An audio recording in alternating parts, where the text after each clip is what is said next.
ফিলিস্তিন, ইরান এবং আমাদের জুলাই বিপ্লবে যারা শাহাদাত বরণ করেছে সকল শহীদের আত্মার সর্বোচ্চ মাগফিরাত কামনা করে আমি আমার কবিতা শুরু করছি।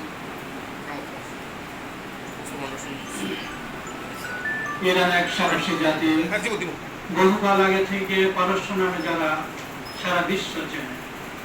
তুমি সাহসী বলে তোমার কোলে জন্মেছে হাজারো ফ্যামিলি, যেখানে সারা বিশ্বের মুসলিম মার খায় নীরবে, সেখানে তুমি যেন এক সাহসী মুসলিম যুবক।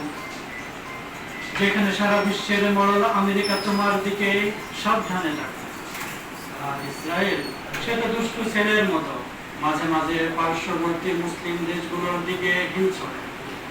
এভাবে সে আনন্দ উপভোগ করে।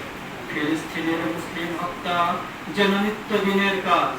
মুসলিম হত্যার মাধ্যমে সে যেন আনন্দ উল্লাসে মেতে ওঠে প্রতিদিন। কিন্তু ইসরায়েল মনে করেছিল ইরান দুর্বল, তাই সে আঘাত করেছিল। কিন্তু ওরা ভুলেই গিয়েছিল ইরানি জাতি প্রতিশোধ পরায়ণ জাতি, পরাজয় মেনে নেবার ইতিহাস ওদের নয়। ইসরায়েল যেন ইরান নয় বরং সাপের লেজে পা দিয়েছে। সঙ্গে সঙ্গে আঘাত মহাঘাতে যেন ইসরায়েলকে ধ্বংসস্তূপে পরিণত করে দিল। মিসাইলের বৃষ্টি বর্ষণে তেল আবিব যেন পরিণত হলো ধ্বংসস্তূপের নিস্তব্ধ শহরে। ইসরায়েলের পরাজয় মেনে যুদ্ধ বন্ধ করল।